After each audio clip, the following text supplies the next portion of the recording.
नमस्कार, मी कुंता पोळे. आपण पाहू शकता पेटवडस टाकंदार येथील अतिशय उत्साहात रामनवमी साजरी करण्यात आली आहे. हजारो भाविकांची मिरवणुकीत सहभाग. सिया राम जय जय राम सिया. नमस्कार, एमडीएन न्यूज चॅनल मध्ये आपलं स्वागत आहे. आज आपण दक्षिण मांग म्हणून ओळखल्या जाणाऱ्या पेटवडस गावामध्ये आलो आहे. तर आपल्याला पुढील मार्गदर्शन अध्यक्ष करतो. दिनांक 20 मार्च संत संमेलन आणि अखंड हरिनाम सप्ताहाचं आयोजन या ठिकाणी केलेलं आहे. आज श्रीराम कथा सोहळा संपन्न झाला. श्रीराम जन्माचं औचित्य साधून गेल्या 20 तारखेपासून दररोज महाप्रसादाचे आयोजन करण्यात आलेलं आहे. या ठिकाणी अनेक मान्यवरांनी दररोज महाप्रसादचे आयोजन केलेलं आहे आणि या पंचक्रोशीतील सर्व भक्त मंडळी या ठिकाणी या प्रसादाचा लाभ घेत आहेत. आपण या ठिकाणी पाहू शकतो देशभरातून नागा साधू बाबाचे आगमन झाले आहे. तर लाखो हजारो भावी भक्तांचे इथं दर्शनासाठी आगमन होत आहे. तर बाबा आप कहाँ से आए हो? हमारा आश्रम बेटा चित्रकूट धाम आप लोग गए होंगे वहाँ लाखों और करोड़ों में आदमी समय आने पर इकट्ठा होता है. समझ रहे हैं, जैसे चित्रकूट दीपावली के दिन लाखों करोड़ों में आदमी इकट्ठा होता है. वहाँ मठ श्री पंचदश नाम में आवाहन अखाड़ा के श्री संत ऋषि मुनि महात्मा है और महाराज श्री देव ऋषि के माध्यम द्वारा मोबाइल के माध्यम द्वारा आपको यहाँ आके कैसा लगा?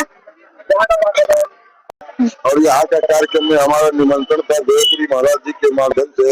यहाँ पर नागा सन्यासी पधारे हुए हैं. 2025 में 25 में प्रयागराज में हमारा नागा बाबा का यूट्यूबर चलता था और अभी भी चलता है. बात नहीं है, लेकिन अभी यहाँ पर चल रहा है. हम लोग सनातन धर्म के कट्टर हिंदूवादी नागा बाबा सनातन धर्म के संत हैं और हमारा इधर मराठवाड़े में आके तुमको कैसा लगा? हमको अच्छा लगा. महाराष्ट्र में अच्छा लगा. महाराष्ट्र पहले भी लेते ना कितने दिन हो गए आपको यहाँ आके? मुझे तो हो गए 5-6 दिन हो गए. 5-6 दिन हो गए. मतलब यहाँ के लोग आपकी सुविधा अच्छी व्यवस्था है. महाराज जी के सिद्ध है ना, इसलिए यहाँ व्यवस्था अच्छी है. धन्यवाद. तर आता आपण श्रीराम निमित्त इथं खूप मोठ्या प्रमाणात रक्तदान शिबिर चालू आहे. तर आपण जाणून घेऊ. अनिल सर थोड्यात माहिती. या ठिकाणी परमपूज्य गुरुवारी देवपुरी महाराज काळेकर यांच्या कृपाशीर्वादाने या ठिकाणी भव्य दिव्य अखंड हरिनाम सप्ताहाचा या ठिकाणी प्रारंभ झालेला होता. आज सप्ताहातील आज रामायण कथा समाप्ती झालेली आहे. त्यानिमित्त या ठिकाणी महान असं रक्तदान शिबिर या ठिकाणी ठेवण्यात आलेलं आहे आणि आलेल्या सर्व तरुण मिळून या ठिकाणी रक्तदान केलेलं आहे. या ठिकाणी पाहू शकतात महाप्रसादासाठी भाविकांची गर्दी.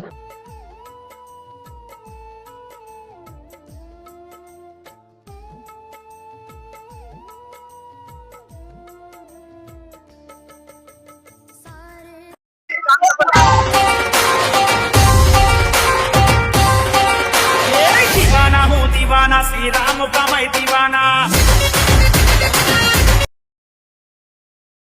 आम्ही दररोज ऐकलं 7 दिवस ऐकलं महाप्रसाद खूप आनंद झाला मनामध्ये. खूप आनंद शांती राहिली.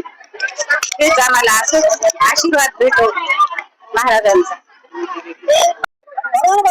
राष्ट्रीय स्वयंसेवक संघ यांना 100 वर्ष पूर्ण होत असल्याबद्दल आमच्या पेटणी नगरीमध्ये न भूतो न भविष्यती असा अखंड हरिनाम सप्ताह व श्रीमद रामायण कथा ही या ठिकाणी चालू केलेली आहे.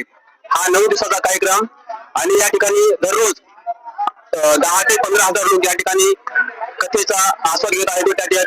त्यानंतर महाप्रसाद देखील त्यांनी आस्वाद घेत आहेत. हा भूतो न भविष्यती असा कार्यक्रम आज रामनवमीनिमित्त पार पडत आहे आणि आज रामनवमीनिमित्त 26 तारखेला सायंकाळी 4 वाजता भव्य अशी मिरवणूक या ठिकाणी येणार आहे. यामध्ये ग्रंथदिंडी, कलश दिंडी, त्यानंतर रसाच्या व्रतावर महाराजांची मिरवणूक, या ठिकाणी नागासाधूंची मिरवणूक या ठिकाणी येणार आहे आणि आजूबाजूच्या परिसरातील सर्व पंचक्रोशीतील सर्व गावकऱ्यांनी या कार्यक्रमाला उत्स्फूर्तपणे सहभाग नोंदवला आहे आणि सर्वांचं अत्युत्तम सहकार्य असं या ठिकाणी चालू आहे. दिनांक 20 ते 28 या दरम्यान विविध या ठिकाणी अन्नभोजनाचा कार्यक्रम सुरुवात होत आहे. अन्नभोजनाचा कार्यक्रम झालेला आहे. या ठिकाणी असंख्य अन्नदात्यांनी या ठिकाणी रुचकर असं पंचपक्वान असं त्यांनी या ठिकाणी जेवणाचा या ठिकाणी नियोजन केलेला आहे आणि या जेवणाच्या नियोजनाला गावातील जे काही नवतरुण व्यक्तिमत्व असेल प्रत्येक घरातला या ठिकाणी नवतरुण मुलगा या ठिकाणी नियोजनामध्ये भाग घेतोय आणि हे ग्रामीण भागातील एक भारतातलं म्हणा एकमेव असं सगळ्यात मोठं हे हिंदू संमेलन आहे। या ठिकाणी असंख्य संत महंत या ठिकाणी येत आहेत आणि जे काही या आजूबाजूला लोक असतील त्या सर्वांना या ठिकाणी रुचकर असं जेवणाची व्यवस्था या कमिटीनं व गावकऱ्यांनी केलेली आहे, एक कौतुकास्पद आहे।